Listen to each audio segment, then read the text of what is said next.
So we are joined by Clodagh in the kitchen. Hey, Clodagh. Good morning. She's Clodagh. Good morning. Lovely. I nearly forgot to put in my earpiece. Oh, you don't need They it. would not be happy up above if I did not have my earpiece on. I get told off throughout the whole show all the time. Not at It's all. in. So now you can hear them all telling you off. So what are you cooking, good looking? What am I cooking? I am doing a gorgeous Greek chicken with courgettes and couscous. I just got back from Greece last night, hence my Irish tan. Wonderful. And when I was out there, it's really interesting when, as a chef, and you go away and you get some time off like that in a different country, you do, because I'm usually just like, you know, testing recipes constantly at home and all the rest, and it's lovely just to relax into, you know, trying out into dishes. So this was the best one that I came up with when I was out there. It's a juicy Greek chicken. So I've got chicken thighs, they're deboned. If you are, you know, for me, the chicken thighs are always the juiciest. They've got the most flavour. They've got lovely kind of skin on them as well. Yeah. They're so good, and they are less expensive than chicken breasts as well. They're brilliant for barbecuing. I think they're tasty, if I'm honest with you. Definitely. Oh, totally. Oh, I think they're definitely nicer. tastier. Definitely. They're my favourite piece of the chicken. And then I've got lovely black olives that I'm going to put in there to give that gorgeous olivey flavour. Yeah. I've got garlic in here, and then I've got the juice of lemon. And what that does is it tenderises the chicken, as well as it giving it lovely, fresh, lemony flavour. It tenderises it. And so that gives that juiciness, you know, that gorgeous juiciness chicken that we're all kind of look for. So squeeze it right in, and then you want to put in a good glub of olive oil. And then you want to really make sure you're, like, mixing it all together. That's a lot of oil, wasn't it? Well, do you know what? I'm not going to add any olive oil into the pan. Okay. So I'm going to make sure this is all completely marinated. And you pop that into your fridge for about a half an hour. So, Clodagh, how long does a marinade need before it does any good? About a half an hour. About that? Yeah, about a half an hour. No, I did fish on the weekend, and then I looked at the recipe and it said, you can bung it in for like 15 minutes. Oh, yeah, so fish is different. Fish absorbs marinades much faster. So that's a really good question, actually. But chicken and meat, because they're more dense as a meat, they need a little bit longer. But then when you take it out, you just pan fry it, and you don't have to put it in the oven or anything. And who wants to turn on the oven today? Nobody. Right. So you can do it over the pan like this, right? And you want to do 5 minutes on each side. Well, and you've got crispy. The skin's very crispy. So nice. Crispy, Very nice. It's lovely and crispy, and it just kind of Nothing cooks worse away than the skin there. that's not crispy. Oh, no, you might as Nothing well worse. take it off. And then onto the couscous. Oh, my God, this is definitely the weather for couscous. Tastes so lemony, that chicken is so nice. I use whole grain couscous whenever I'm using couscous because it just got more flavour in it.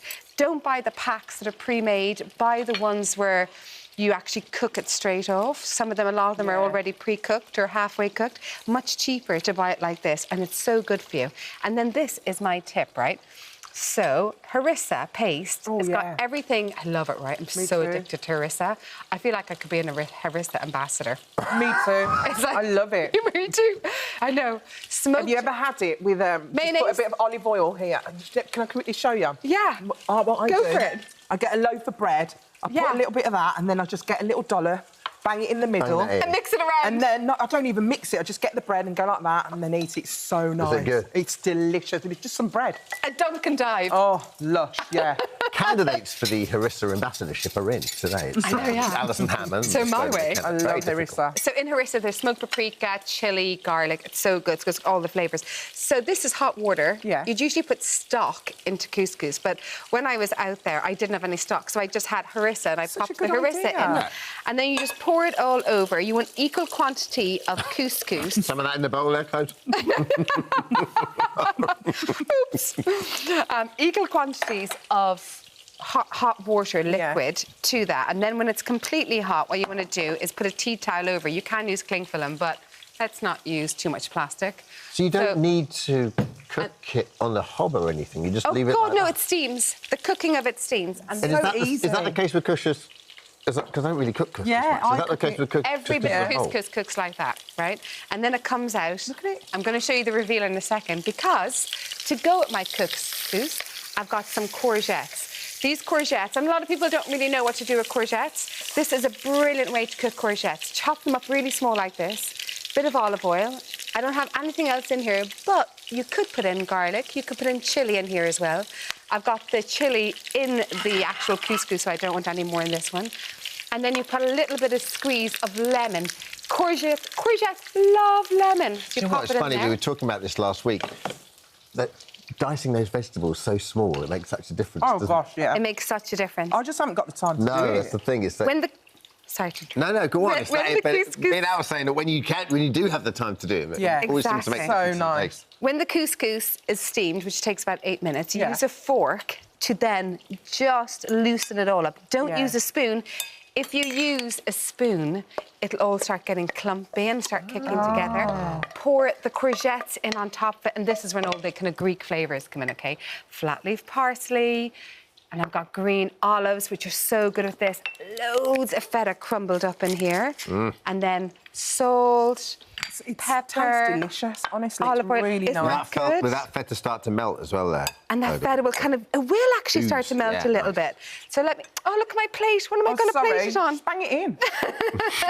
Sorry. I will show you my little hat. And guys, the tzatziki. Who wants to make up the tzatziki there when I do plate it for this? you. Wow. So this is Greek yogurt, grated cucumber, garlic and mint. Yeah. Mix it all together, and you've got the best cooling dip of your life. So no matter what you're doing, if you're doing a barbecue and you're doing like spicy chicken, whatever, make that dip to go with it. Go for it. Go for it, Al. But look at that couscous. Look how simple that is. It's lovely. I also love the way you say couscous. Do I say it? Keep saying it. Couscous. Couscous. Couscous. Yeah. Do I say it different than normal people? I think so. Normal people, like I'm not normal. Generally ain't sure. Yeah. So get your chicken. Get your chicken, slice it up, right? And then just lovely. It's so tender, so juicy. That looks delicious, Clodagh. Look at that. You've got to go on holiday more often. Things I thought I'd never say, but that's wonderful. Oh, well done. Well, listen, for all these recipe details from Clodagh and our other chef, just download This Morning app. Thanks, Clodagh.